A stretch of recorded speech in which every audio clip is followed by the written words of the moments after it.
지난 시간에 우리는 아이의 죽음을 검토하고 제도로 이어가는 움직임이 수많은 생명을 지킬 수 있었음을 확인했었습니다. 그렇다면 그 제도는 어떤 시스템일까요? 그리고 우리는 지금 어디쯤 와 있을까요? 자, 이제 본격적으로 이 제도를 들여다볼 시간입니다. 어떤 죽음은 그 자체로 사회가 반드시 배워야 할 경고이기도 하는데요. 그 경고를 외면하지 않고 다음 생명을 지키기 위한 질문을 던지는 것, 그게 바로 아동 사망 검토 제도의 시작입니다. 김희송 연구관님, 아동 사망 검토 제도에 대해 간략히 설명해 주시겠어요? 국가수에서 이제 많은 법의관들이 있습니다. 이분들이 이제 그 죽음의 현장을 매일같이 마주하면서 과연 우리가 이 죽음에 있는 데이터를 쓸 수 있을까 하는 그런 문제 때문에 사실 저희도 연구를 시작을 했는데요. 어떻게 보면 하나의 모토가 있습니다. 어떤 모토냐면 잃어버린 생명의 데이터로 위기의 아동을 살린다. 그런 모토를 가지고 국가수에서도 뭔가 아동 사망 검토 제도와 일부 비슷한 연구를 시작을 하게 되었습니다. 그러니까 저도 아이들에 대한 부검을 많이 했거든요. 그래서 그 데이터를 갖고 사실은 사회적으로 의미 있게 리뷰를 하고 또 구조적인 문제를 해결할 수 있는 데 활용되기를 기대했는데요. 사실상 저도 이제 법의관이니까 그거를 활용하기가 맞습니다. 좀 어려운 사회적으로 장벽이 좀 있어요. 네. 좀 안타깝다는 생각이 들었는데 이런 그 아동 사망 검토 제도를 통해서 이것들이 좀 개선될 수 있기를 기대할 수 있겠네요. 제도가 만들어진다고 한다면 반드시 그 제도를 통해서 많은 생명을 구할 수 있다고 봅니다.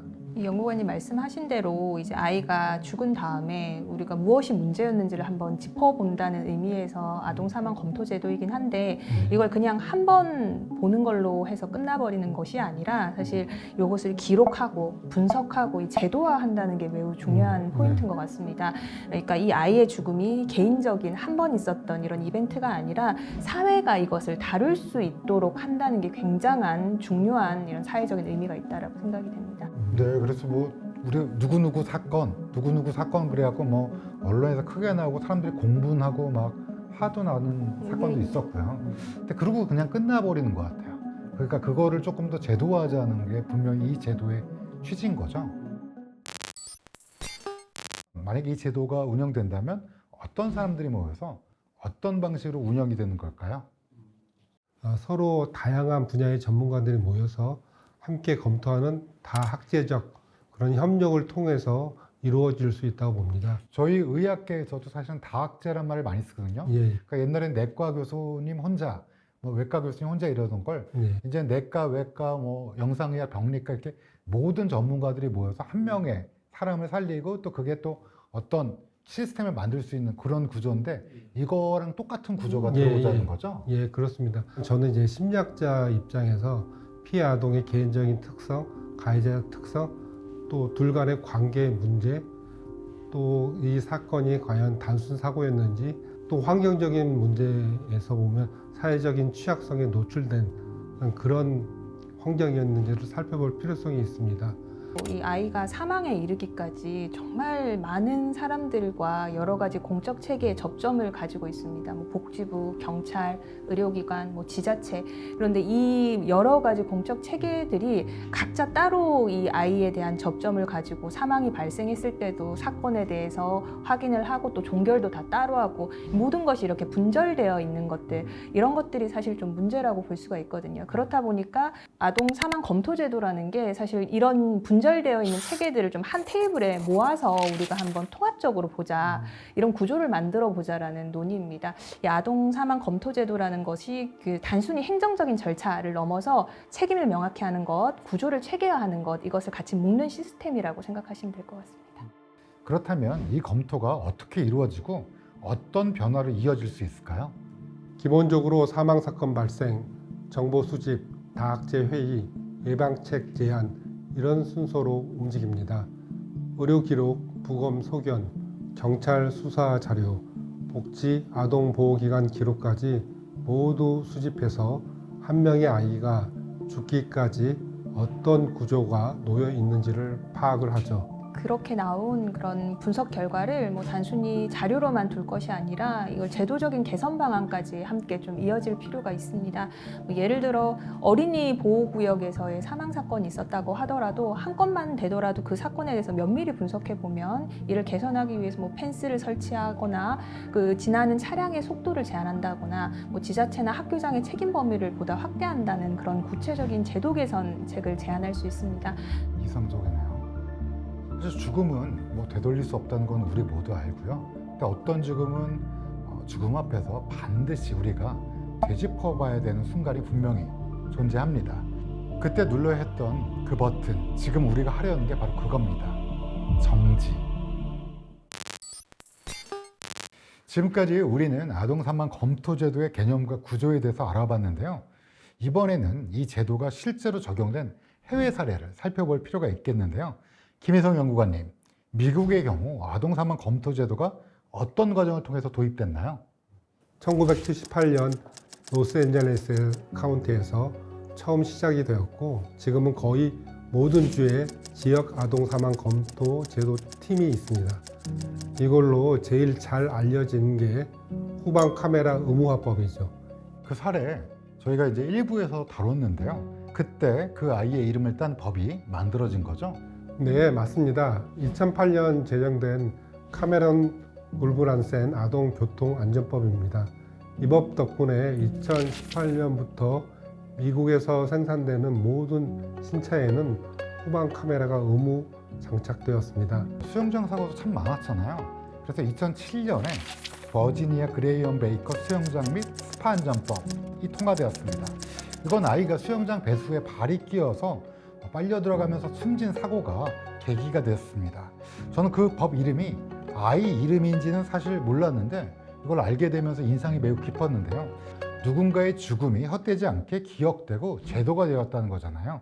예, 그런 식으로 바뀐 게 또 하나 있습니다. 뭐 잘 아시는 것 중에 영아 돌연사 증후군이라는 게 있습니다. 이 젖먹이 영아들이 자다가 이유도 없이 이렇게 사망해서 발견되는 이런 사건들인데요. 이 관련해서 수면 자세라든가 아이의 수면 환경 같은 것들이 영향을 미칠 수 있다라는 얘기들이 있어서 이것을 잘 검토하면서 미국에서 백투슬립 캠페인이라고 해서 이런 영아의 수면 자세와 관련된 것들을 좀 개선하는 이런 캠페인들이 만들어졌습니다. 이 캠페인 이후 실제로 영아 돌연사 증후군의 사망률이 절반 이하로 떨어졌다는 통계가 있습니다. 미국은 아동사망 검토 제도를 데이터를 실제 정책으로 연결하고 있다는 게 확인이 됐는데요. 일본 사례도 한번 들어보고 싶은데요. 예, 그 일본도 흥미로운데요. 그 미국처럼 뭐 전국적인 제도는 아니지만 2019년도부터 지자체 단위에서 시범적으로 이런 아동 사망 검토 제도를 운영하기 시작했습니다. 의료, 경찰, 뭐 복지기관 담당자들이 다 같이 참여해서 검토하고 사례당 평균 3-4건 정도의 예방책을 제안한다고 합니다. 제가 읽은 보고서에는 이 일본의 시범 사업에서 약 25% 정도의 아동 사망은 예방이 가능하다는 분석이 있었다고 합니다. 이건 단순히 넘길 수 있는 수치는 아닌 것 같습니다. 굉장히 큰 수치라고 생각이 되고요. 현재 국내에서의 아동사망 검토제도 도입 추진 현안과 그 과제에 대해서 이야기해봤으면 좋겠는데요. 사실 우리나라에서도 이 아동사망 검토 제도를 도입하자는 논의가 없었던 것은 아닙니다. 지난 21대 국회에서 아동학대 중대사건 조사와 아동사망 검토를 위한 법안이 발의되기도 했는데 아쉽게도 해당 법안이 결국 폐기가 됐고요. 왜요? 논의가 좀 더 이제 무르익을 필요가 있었다고 생각이 됩니다. 그리고 저희 연구관님 계신 국립과학수사연구원 등에서도 저희 일부 사망 사례 관련해서 분석하고 계시긴 하지만 이게 법률적인 제도로 마련되어 있는 것은 아닌 것으로 알고 있습니다. 논의는 있었는데 실제로 제대로 가지 못했다. 정말 그 이유가 뭡니까? 우리 사회가 좀 이제 멈추고 검토를 꼼꼼히 하는 이런 것을 배우지 못했다라는 게 큰 문제라고 생각을 합니다. 사고가 일어나면 개인 차원에서 부모가 좀 부주의했던 게 아니냐라는 식으로 개인의 책임으로만 계속 얘기를 하고 사실 그 뒤에 있었던 큰 구조적인 문제에 대해서는 저희가 그냥 스쳐 지나가는 그런 경우들이 많았습니다. 한 번은 좀 멈춰서 정확히 검토를 하고 제도화해야 한다는 공감대 자체가 조금 부족한 부분이 있다고 생각을 합니다. 그래서 진짜 중요한 건 그 아이가 왜 죽었는가 그 자체가 아니라 그 죽음을 어떻게 막을 수 있었는가를 보는 시선인데요. 그걸 제대로 하려면 어떤 구조가 필요할까요? 김희성 연구관님은 어떻게 보세요? 실제적으로 이제 다학제적인 접근을 통해서 이러한 아이의 죽음을 바라볼 때, 첫 번째는 양육할 능력이 정말로 그 보호자한테 있었는지, 또한 양육할 능력뿐만이 아니라 양육할 의지가 있었는지를 확인하는 작업들이 필요합니다. 그래서 그 아이가 어떠한 환경에서 살아왔는지, 어떤 시스템 안에 있었는지에 대해서 여러 관점을 통해서 살펴보는 거죠. 그래서 그 리뷰를 통해서 그 어떤 문제점이 발견되는 걸 제도화 시킬 수 있는 어떤 근거로 마련하자는 거죠. 그렇죠. 그래서 그 근거가 될 수 있는 것들이 이것이 한 사람의 생각이 아니라 다양한 사람, 다양한 전문가에 의한 어떤 그러한 판단이기 때문에 그 기준을 공유하고 데이터를 기반으로 한 의사결정이기 때문에 충분히 그 효과를 발휘할 수 있다고 봅니다. 또 우리가 신뢰할 수도 있고요. 네, 그렇습니다. 한 아이의 죽음을 단지 개인의 불행으로 넘기지 않기 위해서는 우리가 그 아이가 겪었던 그런 삶 전체를 기록해보고 또 기억할 책임이 있다고 생각을 합니다. 그 검토라는 게 단지 누군가의 책임을 따지는 것이 아니라 그 아이의 마지막을 사회가 함께 책임을 진다, 그런 일이라고 생각을 하니까요. 이 아동 사망 검토 제도가 매우 중요한 제도라고 생각을 합니다. 말씀이 참 공감이 가는 게 한 아이의 죽음을 모든 사람이 사회가 함께 뒤돌아본다는 거 정말 중요한 일일 것 같습니다.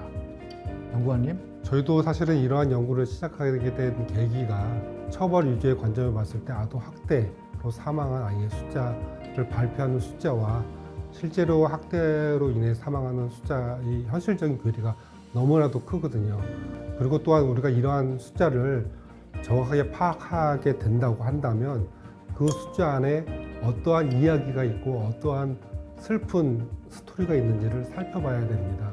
그게 아동 사망 검토 제도의 시작이고 우리 모두, 현재를 살고 있는 우리 모두의 책임이라고 생각합니다. 한 아이의 삶이 너무 일찍 사그라들 때 우리는 멈추어서 그 아이의 삶과 죽음을 마주해야 합니다. 그래야 또 다른 아이의 때이른 죽음을 멈출 수 있습니다. 아동사망 검토 제도는 바로 그 정지의 장치입니다. 그리고 이 제도가 다음 아이의 삶을 지킬 수 있습니다. 아동사망 검토 제도가 우리 사회에 제대로 작동하기 시작하는 날, 우리는 아이들이 더 안전하게 살아갈 수 있는 길목에 서게 될 겁니다.